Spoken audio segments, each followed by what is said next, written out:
बिस्मिल्लाहिर्रहमानिर्रहीम। लाखों दरूद पाक हज़रत मोहम्मद सल्लल्लाहु अलैहि वसल्लम और आप सल्लल्लाहु अलैहि वसल्लम की आल पर। अस्सलामु अलैकुम। मेरा नाम इफ्तिखार अहमद है और आप मेरा यूट्यूब चैनल नॉलेज देख रहे हैं। कल एक वीडियो बनाई थी सुल्तान नूरुद्दीन ज़ंगी और रोज़ा रसूल सल्लल्लाहु अलैहि वसल्लम की हफाजत की सआदत। आज उसका दूसरा हिस्सा और कुछ आज सुल्तान नूरुद्दीन ज़ंगी के मुतल्लिक़ भी मैं आपको बताऊंगा। उन दोनों को जब सुल्तान के सामने पेश किया गया तो लोगों ने बताया कि वो मस्जिद नबवी के बिल्कुल नज़दीक एक मकान में, जो मस्जिद के जनूब मगरब में दीवार के साथ था, वहाँ पे रह रहे हैं। सुल्तान फ़ौरन उठा और उन्हें साथ लेकर उस मकान में दाखिल हो गया।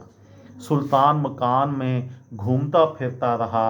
अचानक नए और कीमती सामान से भरे हुए इस मकान में उसकी नज़र फर्श पर पड़ी। एक चटाई पड़ी हुई थी और के दोनों मराकशी बाशिंदों की हवाइयाँ उड़ गईं। सुल्तान ने उस चटाई को उठाया। उसके नीचे एक ताज़ा खुदी हुई सुरंग थी। सुल्तान ने गरज कर कहा, क्या अब भी सच ना बोलोगे? उनके पास सच के सिवा कोई चारा ना था।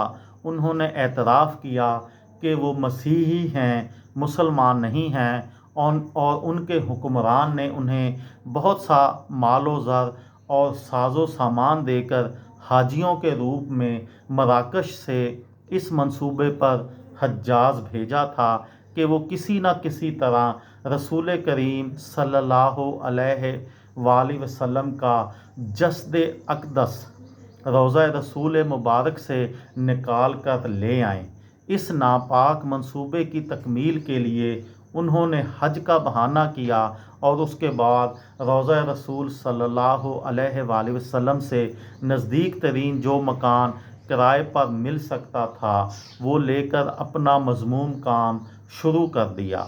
हर रात वो सुरंग खोदते जिसका रुख रोज़ा मुबारक की तरफ था, और हर सुबह खुदी हुई मिट्टी चमड़े के थैलों में भरकर जन्नतुल बकी ले जाते और उसे कब्रों पर बखेर देते। उन्होंने ये बताया कि उनकी नापाक मुहिम बिल्कुल आखिरी मराहिल में थी कि एक रात मूसलाधार बारिश के साथ ऐसी गरज चमक हुई जैसे कि ज़लज़ला आ गया हो, और अब जब तक उनका काम पाया तकमील को पहुंचने वाला था तो सुल्तान ना जाने कैसे मदीने पहुंच गया।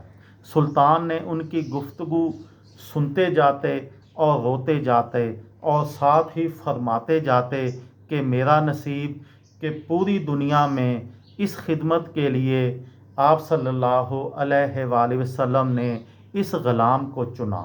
सुल्तान नूरुद्दीन ज़ंगी ने हुक्म दिया कि उन दोनों को कत्ल कर दिया जाए और रोज़ा पाक सल्लल्लाहु अलैहि वसल्लम के गिर्द एक खंदक खोदी जाए और उसे पिघले हुए शीशे से पाट दिया जाए, ताकि आइंदा कोई बदबख्त ऐसी मज़मूम हरकत के बारे में सोच भी ना सके।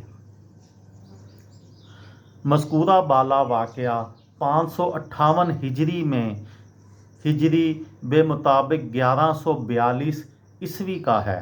सुल्तान ने रोज़ा मुबारक के करीब एक चबूतरा भी बनवाया ताकि इस पर इन कबूर की हफाजत के लिए बरवक़्त पासबान रहें।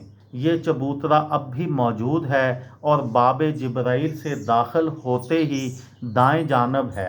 बाज़ ज़ायरीन उसे मकाम सफ़ा समझते हैं, हालांकि मकाम अस्हाब सफ़ा मस्जिद नबवी के अंदर था, जबकि चबूतरा उस वक़्त की मस्जिद की चार दीवारी से बाहर था।